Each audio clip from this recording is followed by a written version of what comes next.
Have you watched the Twin Flame documentary? I have, and I could only watch one episode and then I had to put it away because it was triggering me so much.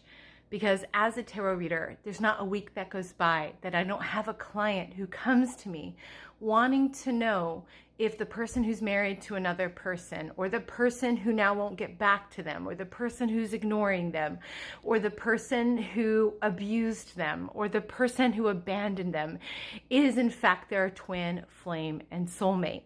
And they may have been told this by other readers before coming to me. So they've been clinging on to false hope, hoping that that love bombing, that initial drug or hit that they got from that person will then fulfill itself to mean a happily ever after.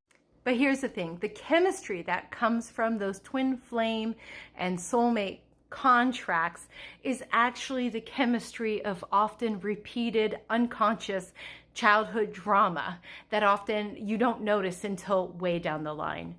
It also can come from a love addiction where we're always chasing that high and always wanting that high.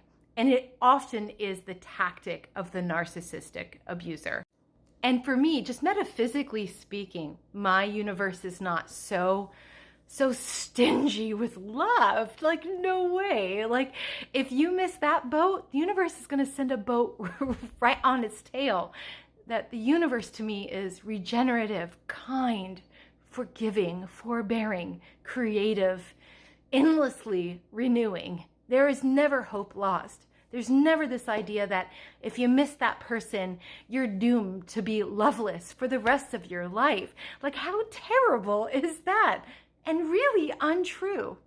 And the thing is I do believe in soul connections, which is what I prefer to call those innate connections where you feel like you know someone and possibly there's a past life. But it's not always romantic. It can be a new friend. It can be a pet. It can be a family member. It can be someone you meet on the street. And those soul connections will give you this sense of familiarity, that you feel seen and heard and understood. Not necessarily the zing of sexual chemistry. And soul-connected people will never abuse you. So I reject the terms. It makes me so sad to see how people who just want to be loved are being taken advantage of, especially by people who claim to be readers like me. So if you want to call this term in a romantic relationship, I would urge you to please exercise caution.